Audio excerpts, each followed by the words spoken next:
19. Garnets. The world becomes an increasingly dangerous place, and so I come to the crux of my argument. We cannot afford to keep secrets from one another any longer.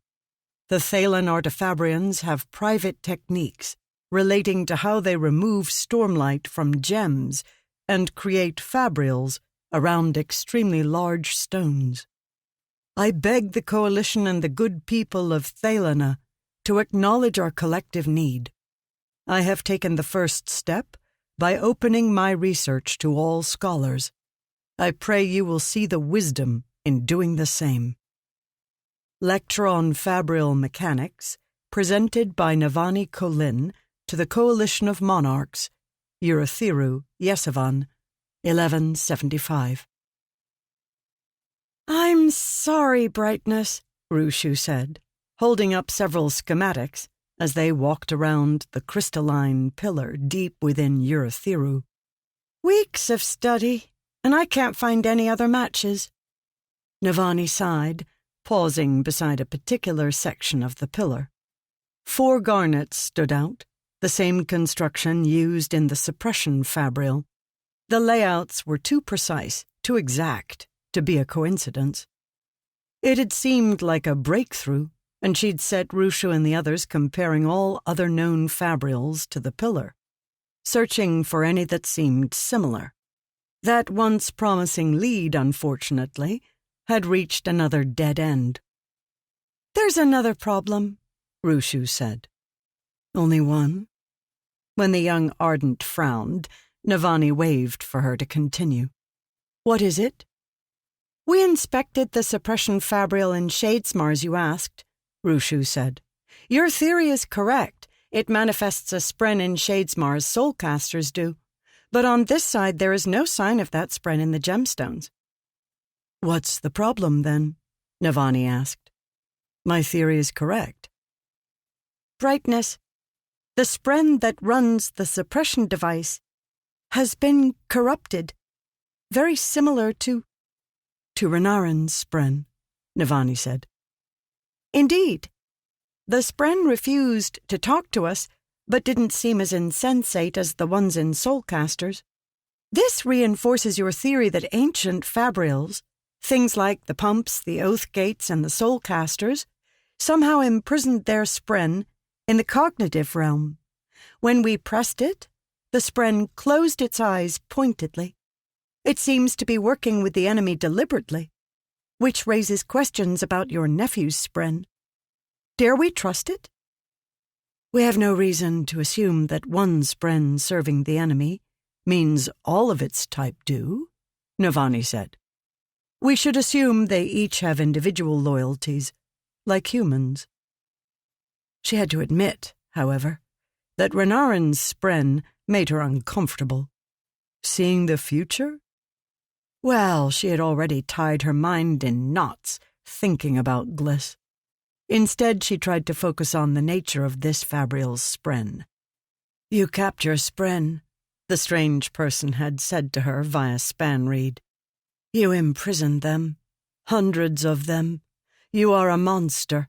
You must stop." Weeks had passed without a quiver from the span-reed. Was it possible this person knew how to create fabrials the old way, which appeared to use sapient spren, locking them in the cognitive realm? Perhaps this method was preferable and more humane. The magnificent spren that controlled the oath gates didn't seem to begrudge their attachment to the devices, for example, and were fully capable of interacting.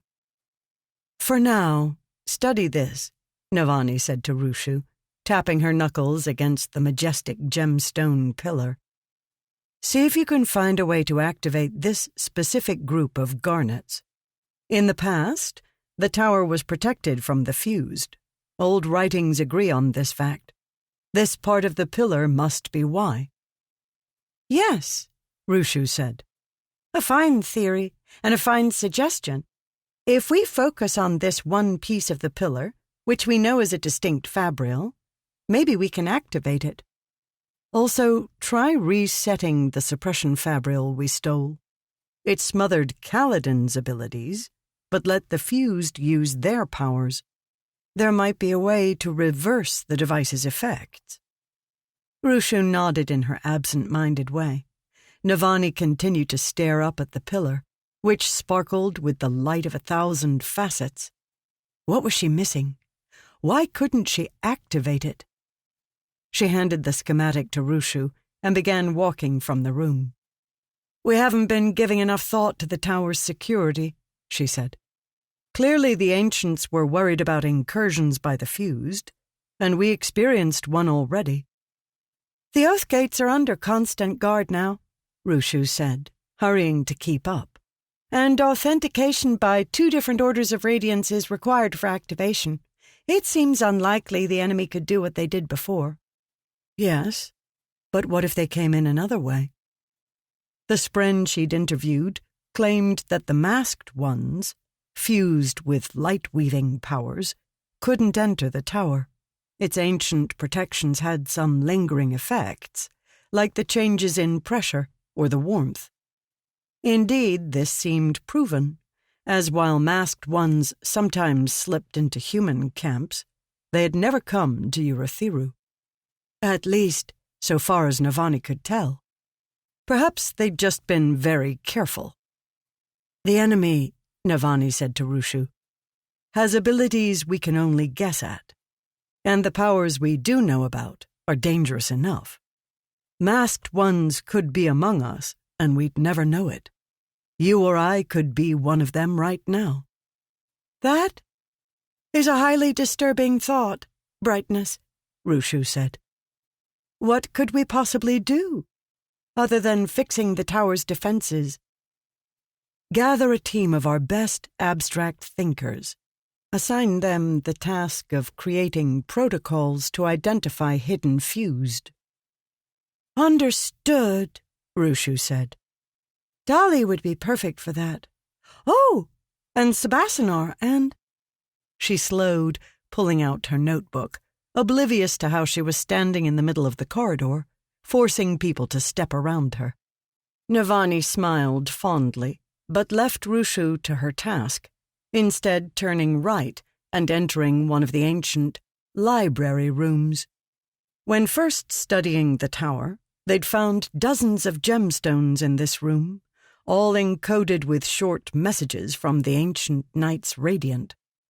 Over the months, the room had transformed from a dedicated study of those gemstones into a laboratory where Navani had organized her finest engineers. She'd been around enough intelligent people to know they worked best in an encouraging environment where study and discovery were rewarded. Inside this room, concentration spren moved like ripples in the sky, and a few logic spren, like little storm clouds, hovered in the air. Engineers worked on dozens of projects, some practical designs, others more fanciful. As soon as she stepped in, an excited young engineer scrambled up. "Brightness," he said, "it's working."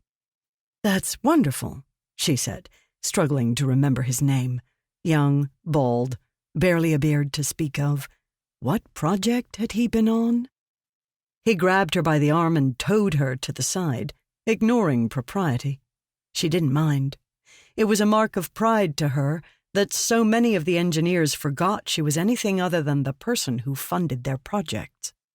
She spotted Falalar at the work table, and that jogged her memory.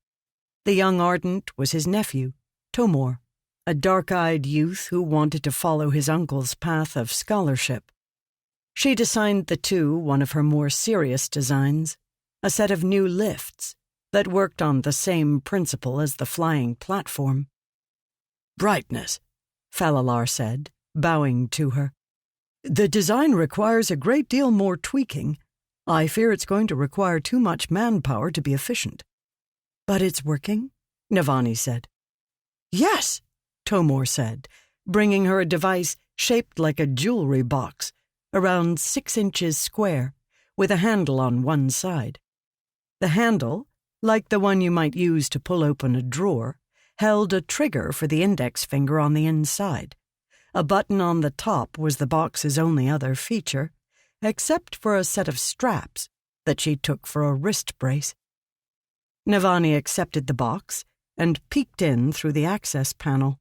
There were 2 separate fabrial constructions inside.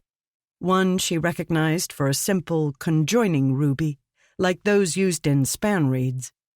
The other was more experimental, a practical application of the designs she'd given Tomor and Falalar, a device for redirecting force, and for quickly engaging or disengaging alignment with the conjoined fabrial. It wasn't exactly the same method that kept the 4th bridge flying. It was more a cousin to that technology.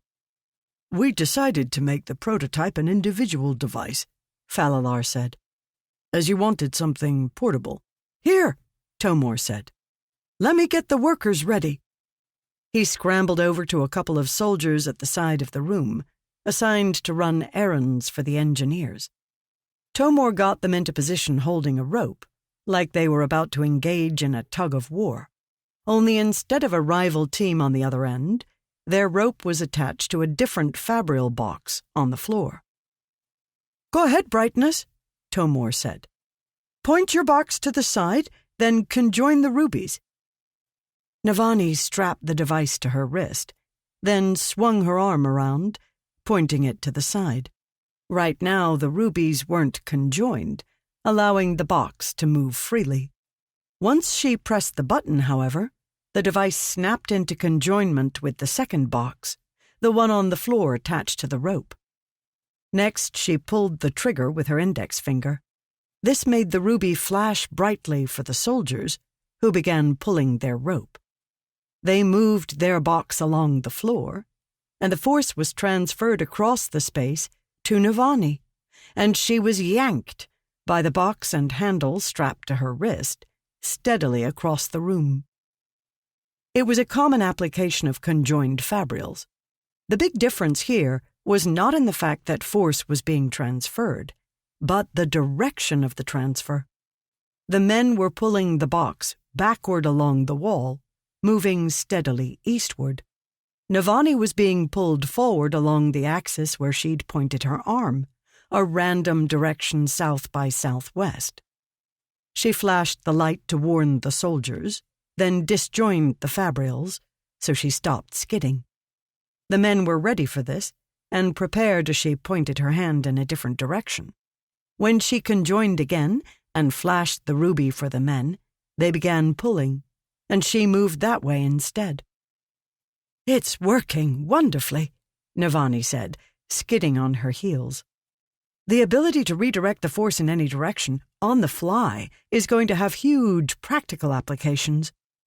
"Yes, Brightness," Falalar said, walking beside her. "I agree, but the manpower issue is a serious one. It already requires the work of hundreds to keep the 4th bridge in the air and moving. How many more can we spare?" Fortunately, that was the exact problem Navani had been trying to solve. "This is working," she thought with excitement, turning off the fabrial, then having the men pull her in a third direction. Making the 4th bridge rise into the air had not been terribly difficult. The truly hard part had been getting it to move laterally after raising it into the air. The secret to making the 4th bridge fly, and to making this handheld device work, involved a rare metal called aluminum. It was what the fused used for weapons that could block shard blades. But the metal didn't just interfere with shard blades. It interfered with all kinds of stormlight mechanics. Interactions with it during the expedition into Amia earlier in the year had led Navani to order experiments, and Falalar himself had made the breakthrough. The trick was to use a specific fabrial cage made from aluminum around the conjoined rubies. The details were complicated, but with the proper caging, an artifabrian could make a conjoined ruby ignore motion made by the other along specific vectors or planes. So, in application, the 4th bridge could use 2 different dummy ships to move, one to go up and down, the other to go laterally. The complexities of that excited Navani and her engineers, and had led to the new device she now wore. She could move her arm in any direction she wanted, conjoin the fabrial, then direct force through it in a specific direction. Momentum and energy were conserved per natural conjoined fabrial mechanics. Her scientists had tested this 100 different ways, and some applications quickly drained the fabrial, but they'd known about those from ancient experiments. Still, there were thoughts whirring in her head. There were ways they could use this to directly translate stormlight energy into mechanical energy, and she'd been thinking of other ways to replace the manpower needs. "Brightness?" Falalar said. "You seem concerned. I'm sorry if the device has more problems than you expected. It's an early iteration." "Falalar, you worry too much," Navani said. "The device is amazing. But the manpower problem..." Navani smiled. "Come with me." A short time later, Navani led Falalar into a section of the 20th floor of the tower. Here she had another team working, though this one was made up of more laborers and fewer engineers. They'd located a strange shaft, one of many odd features of the tower. This one plummeted through the tower past its basements, eventually connecting to a cavern deep beneath. Though the original purpose of it baffled their surveyors and scientists, Navani had a plan for the shaft. It had involved setting up several steel weights here, each as heavy as 3 men, suspended on ropes. She nodded to the workers as they bowed, several holding up sphere lanterns for her and the Ardents as they stepped up to the deep hole, which was a good 6 feet across. Navani peered over the side, and Falalar joined her, gripping the railing with nervous fingers. "How far down does it go?" he asked. "Far past the basement," Navani said, holding up the box he had constructed. "Let's say that, instead of men pulling a rope, we bolted the other half of this fabrial to one of these weights. Then we could connect the device's trigger to those pulleys at the top, so that the trigger dropped the weight." "You'd get your arm pulled off," Falalar said. "You'd be yanked hard in whatever direction you've pointed the device." "Resistance on the pulley line could modulate the initial force," Navani said. "Maybe we could make it so the strength of the trigger pull determines how fast the line is let out and how fast you are propelled." "A clever application," Falalar said, wiping his brow as he glanced at the dark shaft. "It doesn't do anything about the manpower issue, though. Someone has to get those weights back up here." "Captain?" Navani asked the soldier leading the crew on this floor. "The windmills have been set up as requested," the man said. He was missing an arm, the right sleeve of his uniform sewn up. Dalinar was always on the lookout for ways to keep his wounded officers involved in the important work of the war effort. "I'm told they're rated for storms, though of course no device can be perfectly protected in a high storm." "What's this?" Falalar asked. "Windmills, inside steel casings," Navani said, "with gemstones on the blades, each one conjoined with a ruby on the pulley system up above. The storm blows, and these 5 weights are ratcheted to the top, potential energy stored for later use." "Ah," Falalar said. "Brightness, I see." "Every few days," Navani said, "the storms gift us an enormous outpouring of kinetic strength, winds that level forests, lightning as bright as the sun." She patted one of the ropes with the weights. "We simply need to find a way to store that energy. This could power a fleet of ships. Enough pulleys, weights, and windmills, and we could fly an air force around the world, all using the harnessed energy of the high storms." "How?" Falalar said, his eyes alight. How do we make this happen, Brightness? What can I do? Testing, she said, and iterations. We need systems that can withstand the strain of repeated use. We need more flexibility, more streamlining. Your device here. Can you install a switching mechanism so we can move between fabrials on these 5 weights? A lift that could go up 5 times before needing to be recharged is far more useful than one that can go up only once. Yes, he said, and we could use the weight of people traveling back down to help recharge some of the weights. Do you want us to make true lifts, or continue with the personal lift device as Tomor designed? He's excited by the idea. Do both, Navani suggested. Let him continue on the single-person device, but suggest he shape it like a crossbow you point somewhere, rather than a box with a handle. Make it look interesting, and people will be more interested. One of the tricks of fabrial science. Yes, I see, Brightness. She checked the clock she wore in the fabrial housing on her left arm. Storms. It was almost time for the meeting of monarchs. It wouldn't do for her to be late, after the number of times she'd chided Dalinar for ignoring his clock. See where your imagination takes you, she repeated to Falalar. You've spent years building bridges to span chasms. Let's learn how to span the sky. It will be done, he said, taking the box. This is genius, Brightness. Truly. She smiled. They liked to say that, and she appreciated the sentiment. The truth was, she merely knew how to harness the genius of others, as she was hoping to harness the storm.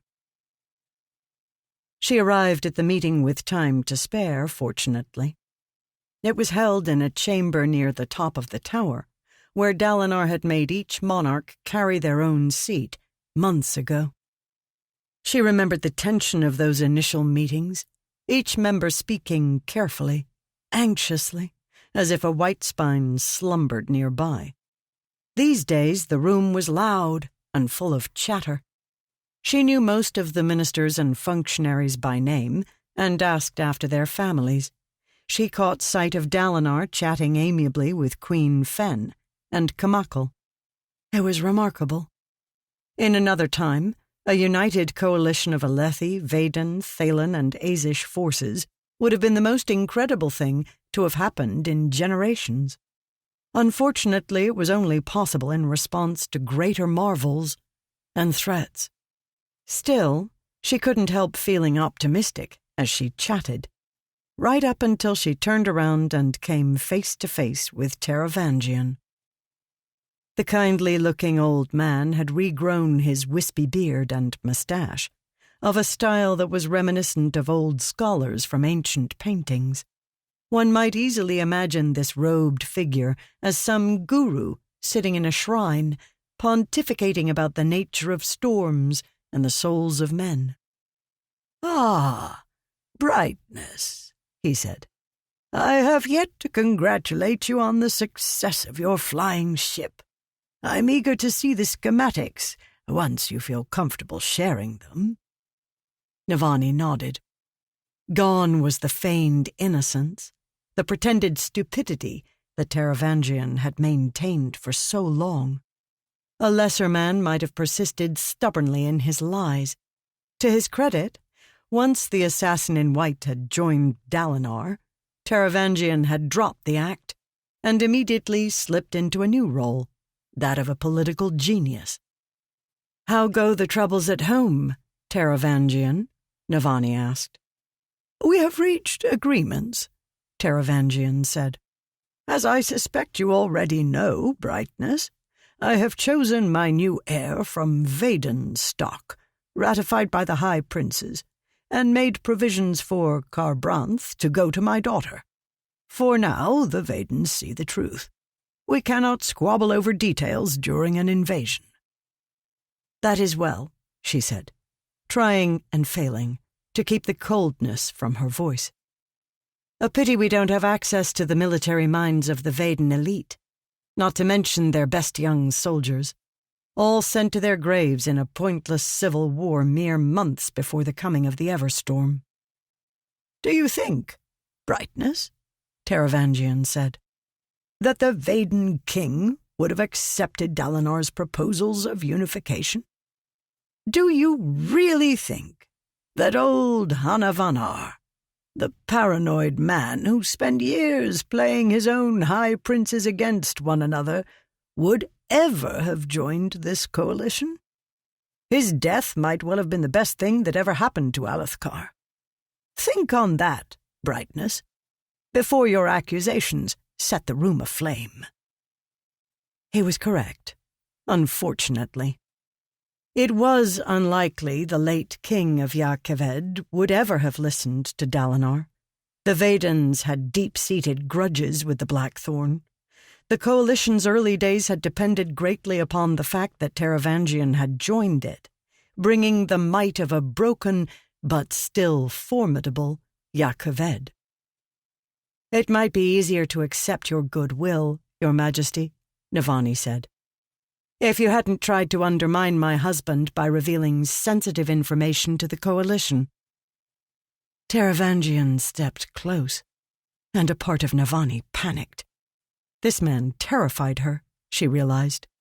Her instincts toward him were the same she might have toward an enemy soldier with a sword. Yet at the end of the day, a single man with a sword was no threat to kingdoms. This man had fooled the smartest people in the world. He had conned his way into Dalinar's inner circle. He had played them for fools, all while seizing the throne of Yakeved. And everyone had praised him. That was true danger. She forced herself not to shy away as he leaned in close. He didn't seem to intend the maneuver to be threatening. He was shorter than she was, and had no physical presence with which to impose. Instead, he spoke softly. "Everything I've done was in the name of protecting humankind. Every step I've taken, every ploy I've devised, every pain I've suffered. It was all done to protect our future. I could point out that your own husbands, both of them, committed crimes that far outweigh mine.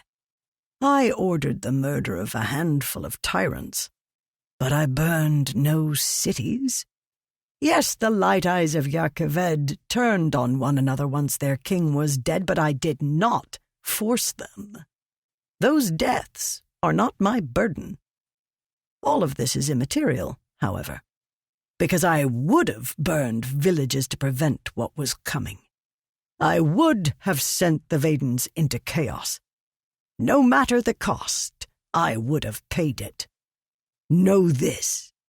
If humankind survives the new storm, it will be because of the actions I took. I stand by them." He stepped back, leaving her trembling. Something about his intensity, the confidence of his words, left her speechless. "I truly am impressed by your discoveries," he said. "We all benefit from what you've accomplished. Perhaps in future years, few will think to thank you. But I do so now." He bowed to her, then walked over to take his seat. A lonely man who no longer brought attendants with him to these meetings. Dangerous, a part of her thought again, and incredible. Yes, most men would have denied the accusations. Taravangian had leaned into them, taken ownership of them. If mankind was truly fighting for its very survival, could any of them turn away the aid of the man who had expertly seized the throne of a kingdom far more powerful than his lowly city-state? She doubted Dalinar would have thought twice about Taravangian, even with the assassinations exposed, if not for one difficult question. Was Taravangian working for the enemy? They risked the future of the world itself on the answer. Navani found her seat as Noura, the head Azish vizier, called the meeting to order. She generally led the meetings these days. Everyone responded well to her calm air of wisdom. The primary order of business was to discuss Dalinar's proposal for making a large offensive into Emul, crushing the enemy troops there up against the god-priest of Tukar. Noura had him stand up to outline the proposal, though Yasna's scribes had sent detailed explanations to everyone in advance. Navani let her mind wander, her thoughts circling around the phantom Spanreed author. You must stop making this new kind of fabrial. Perhaps they meant the ones using aluminum? Soon enough, Dalinar finished his proposal, opening the floor to discussion by the other monarchs. As expected, the young Azish prime Akasix was the first to respond. Yanagon was looking more and more like an emperor each day, as the rest of his body was growing into the lanky height puberty had given him. He stood up, speaking for himself in the meeting, something he preferred to do, despite Azish custom. We were delighted to receive this proposal, Dalinar, the Prime said, in excellent Alethi. He'd likely prepared this speech ahead of time, so he wouldn't make mistakes. And we thank Her Majesty Yasna Kholin for her thorough written explanations of its merits. As you can likely guess, we needed no persuasion to accept this plan. He gestured toward the Emuli Prime, a man living, as most of the Alethi did, in exile. The coalition had promised him a restored Emul in the past, but had so far been unable to deliver. The Union of Makabaki States has discussed already, and we support this proposal wholeheartedly, Yanagon said. It is bold and decisive. We will lend it our every resource. No surprise there, Navani thought. But Taravangian will oppose it. The old schemer had always pushed them to invest more heavily into the fight on his borders. The Mink had been clear in his final report. He feared Taravangian's actions were a ploy to get Dalinar to overextend into Alethkar. Additionally, Taravangian had historically taken the role of the more cautious, conservative one in the council, and as such had good reason to oppose committing to Emul. The wild card would be Queen Fen and the Thalans.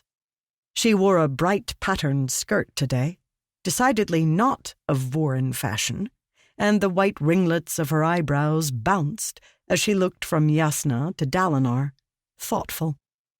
Most of the room seemed to be able to read how this would play out, Taravangian disagreeing, Azir supporting. So how would Fen— If I may speak, Taravangian said, standing. I would like to applaud this bold and wonderful proposal. Iacheved and Kharbranth support it wholeheartedly. I have asked my generals how we might best lend our aid, and we can deliver 20,000 troops to march immediately through the Oath Gates for deployment into Emul. What? Navani thought. He supported the proposal? Storms. What had they missed?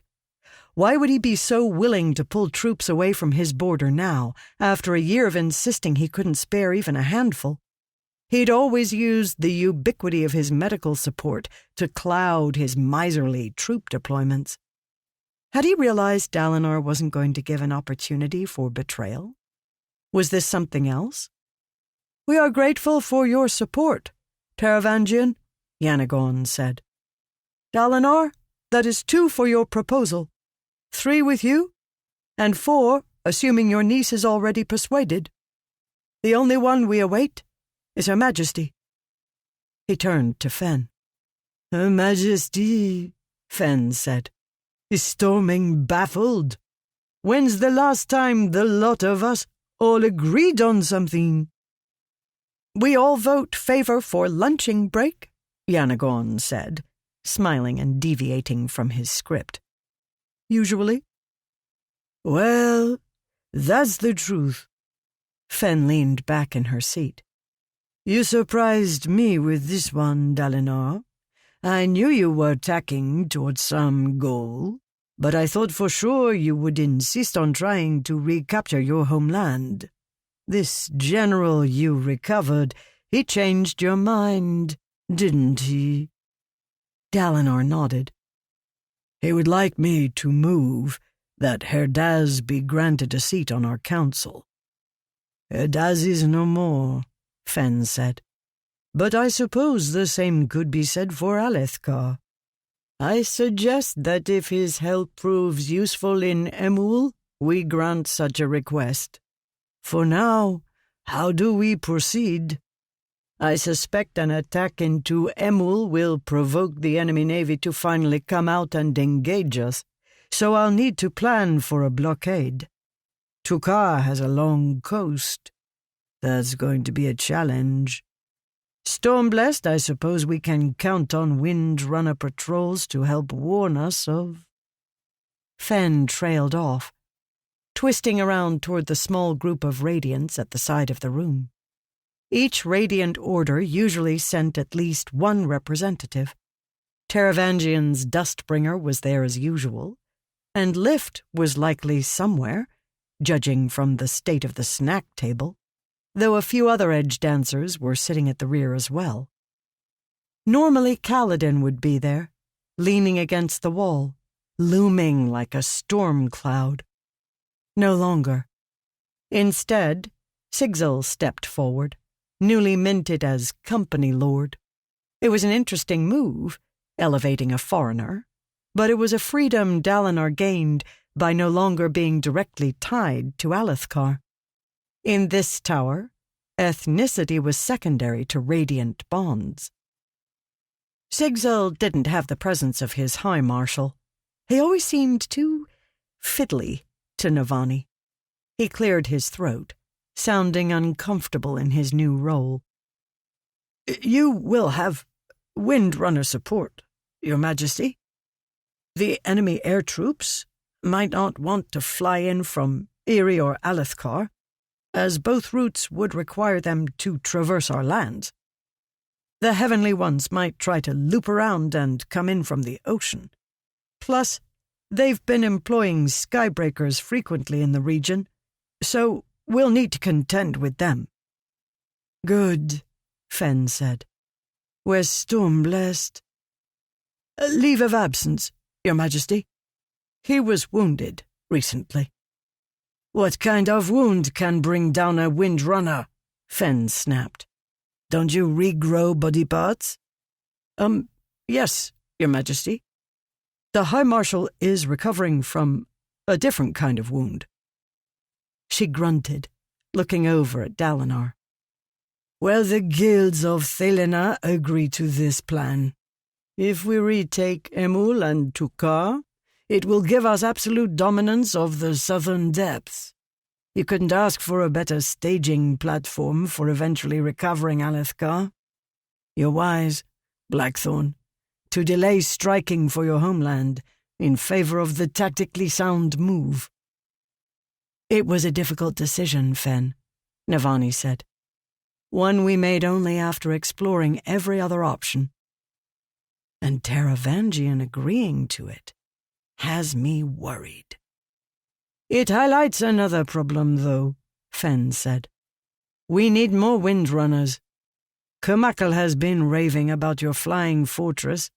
I'll have you know I haven't seen him this smitten since our first days courting. But the enemy has both fused and skybreakers, and you can't protect a ship like that without air support. Stormfather help us if enemies in the air catch one of our ocean fleets unprotected. We've been working on a solution, Dalinar promised. It is a difficult problem. Spren can be even more stubborn than men. Makes sense, Fen said. I've never met a wind or current that would change course because I shouted at them. Someone cleared their throat, and Navani was surprised to see Sigzil stepping forward again. I've been speaking with my Spren, Your Majesty. and I might be able to offer a potential solution to this problem. I believe we should send an envoy to the honor spren." Navani leaned forward in her seat. "What kind of envoy?" "The honor spren can be a touchy group," Sigzil explained. "Many are not as carefree as our initial interactions with them led us to believe. Among spren, they are some of the closest in spirit and intent to the god Honor. While obviously individuals will vary in personality, there is a general feeling of discontent, insult, among them regarding humans." Sigzil surveyed the crowd and could plainly see that many of them weren't following him. He took a deep breath. "Here, let me say it this way. Pretend there was a kingdom you wanted to be our ally in this war. Except we betrayed them a few generations ago in a similar alliance. Would we be surprised that they refused to help us now?" Navani found herself nodding. "So you're saying we need to repair relations?" Fen said. "For something that happened thousands of years ago?" "Your Majesty," Sigzil said, "with respect, the Recreance is ancient history to us, but to the Spren it was only a few generations ago. The Honor Spren are upset. They feel their trust was betrayed. In their eyes, we never addressed what we did to them. For lack of a better term, their honor was offended." Dalinar leaned forward in his seat.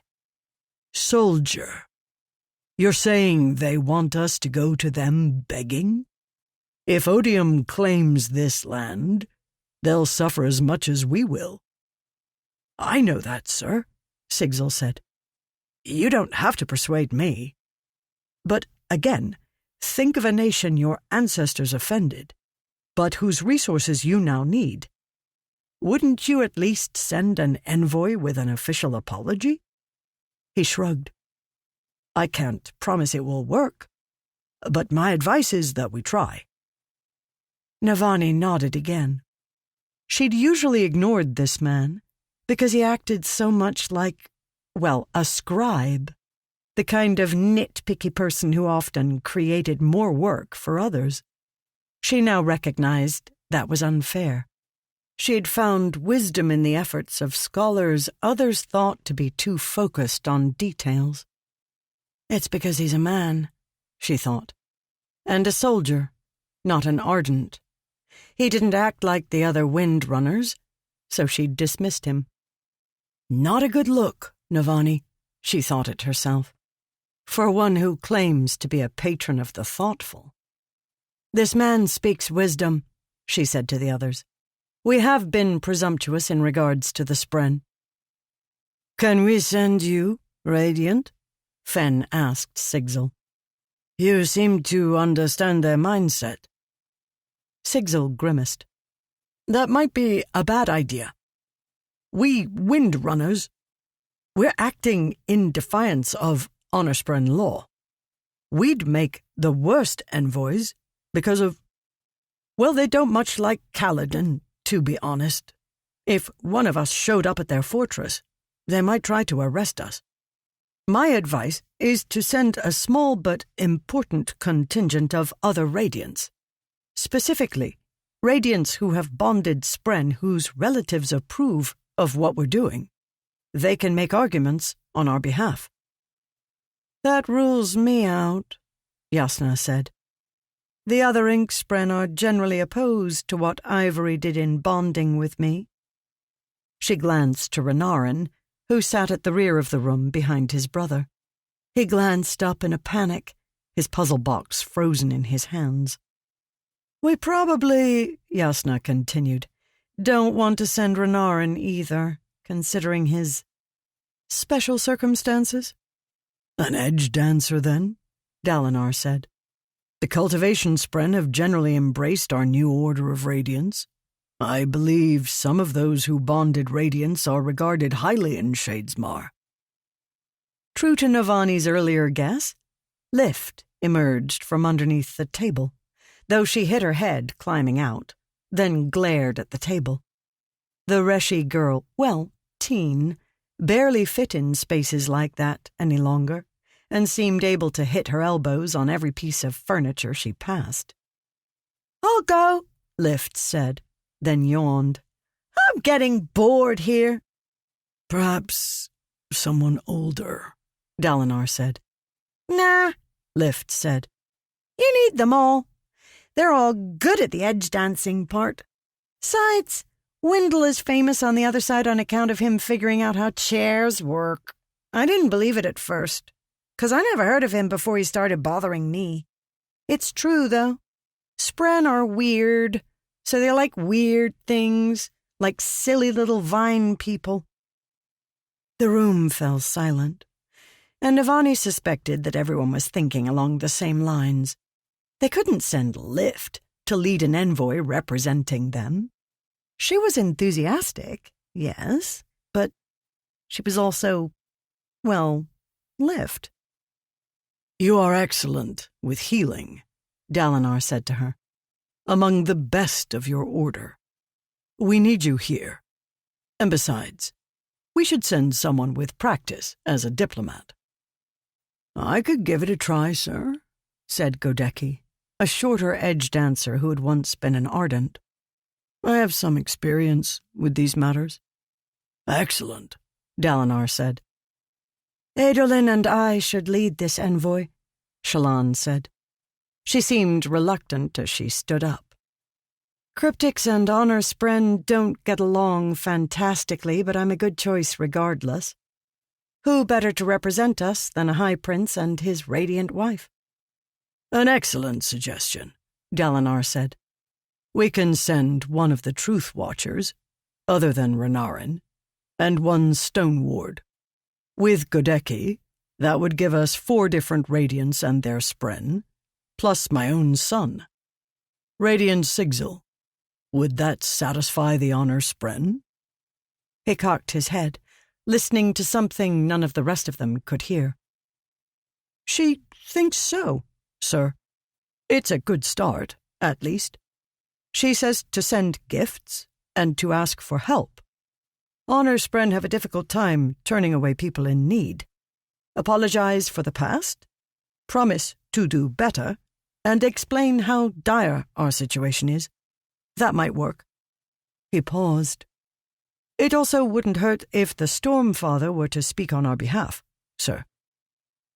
"I'll see if that can be arranged," Dalinar said. "He can be difficult." He turned to Shallan and Adolin. "You are both willing to lead this expedition? Shadesmar is dangerous." "It's really not that bad," Adolin said. "Assuming we're not being chased the entire time, I think it might be fun." "There's something there," Navani thought, reading the boy's excitement. He's wanted to get back into Shadesmar for months now. But what of Shallan? She settled down in her seat, and while she nodded to Dalinar at his question, she seemed reserved. Navani would have expected her to be excited as well. Shallan loved going new and strange places. Dalinar took their agreement, and the general lack of objections from the monarchs, as enough. It was set. An expedition into Shadesmar, and a large military push into Emul, both plans unanimously agreed upon. Navani wasn't certain what to think about how easily it had happened. It was nice to make headway, yet in her experience, a fair breeze one day was the herald of a tempest to come. She didn't get a chance to voice her concerns until much later in the night, when she managed to pull away from dinner with Fen and Kamakal. She tried to make time for the monarchs individually when she could, as Dalinar was so often off inspecting troops on one front line or the other. He didn't intentionally ignore social responsibilities as Gavilar had done at the end. In Dalinar's case, he simply didn't notice. And with him, that was generally fine. People liked seeing him think like a soldier, and spoke with fondness rather than insult about his occasional social missteps. He was, despite having grown calmer over the years, still the Blackthorn. It would be wrong if he didn't sometimes eat his dessert with his fingers, or unthinkingly call someone soldier instead of using their royal title. Regardless, Navani took care to make certain everyone knew that they were appreciated. It was left mostly unsaid, but no one truly knew what Dalinar's relationship was with the Coalition. Merely another monarch? Or something more? He controlled the Oathgates, and almost all the Radiants looked to him as their superior officer. Beyond that, many who had broken off from mainstream Vorinism were treating his autobiography as a religious text. Dalinar wasn't High King in name, just monarch of Urithiru, but the other monarchs stepped delicately, still wondering if this coalition would eventually become an empire beneath the Blackthorn. Navani soothed worries, made oblique promises, and generally tried to keep everyone pointed in the right direction. It was exhausting work, so when she finally trailed into their rooms, she was glad to see that Dalinar had their heating fabrial warming the place with a toasty red light. He had Unalon tea for her on the heating plate, very thoughtful, as he never brewed it for himself, finding it too sweet. She fetched a cup, then found him on the couch nearest the fabrial, staring at its light. His jacket was off, draped across a nearby chair, and he dismissed the servants, as he usually did, and often too frequently. She'd need to let them know, again, that he wasn't offended by something they'd done. He merely liked to be alone. Fortunately, he'd made it clear that being alone didn't include being away from her. He had a strange definition of the word sometimes. Indeed, he immediately made space for her as she sat down, letting her melt into the crook of his arm before the warm hearth. She undid the button on her safe-hand sleeve and gripped the warm cup in both hands. She'd grown comfortable with a glove these last few years, and found it increasingly annoying to have to wear something more formal to meetings. For a time, she simply enjoyed the warmth. 3 sources of it. The first was the warmth of the fabrial, the second the warmth of the tea, and the third the warmth of him against her back, the most welcome of them all. He rested his hand along her upper arm and would occasionally rub with one finger, as if wanting to constantly remind himself that she was there with him. "I used to think these fabrials were terrible," he eventually said, "replacing the life of a fire with something so cold. Warm, yes, but cold. Strange how quickly I've come to enjoy them. No need to keep piling on logs. No worry about the flue clogging and smoke boiling out. It's amazing how much removing a few background worries can free the mind." To think about Taravangian, she guessed, and how he supported the war proposal instead of objecting. "You know me too well." "I'm worried too," she said, sipping her tea. "He was far too quick to offer troops. We'll have to take them, you know. After spending months complaining he was withholding his armies, we can't turn them away now." "What is he planning?" Dalinar asked. "This is where I'm most likely to fail everyone, Navani. Sadeas outmaneuvered me, and I fear Taravangian is more crafty in every respect. When I tried to make initial moves to cut him out of the coalition, he'd already worked on the others to undermine any such attempt.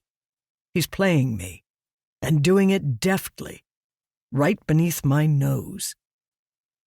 "You don't have to face him alone," Navani said. "This isn't only upon you."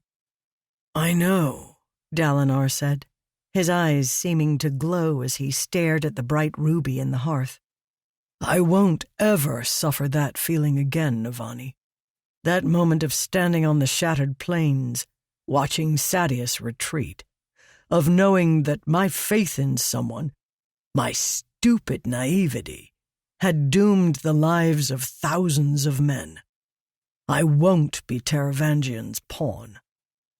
She reached up and cupped his chin in her hand. You suffered betrayal by Sadeas, because you saw the man as he should have been, if he'd risen above his own pettiness. Don't lose that faith, Dalinar. It's part of what makes you the man you have become. Taravangian is confident, Navani. If he's working with the enemy, there's a reason for it. He always has a reason. Wealth? Renown? Vengeance, maybe? No, Dalinar said. No, not him. He closed his eyes. When I burned the rift, I did it in anger. Children and innocents died because of my fury. I know that feeling. I could spot it.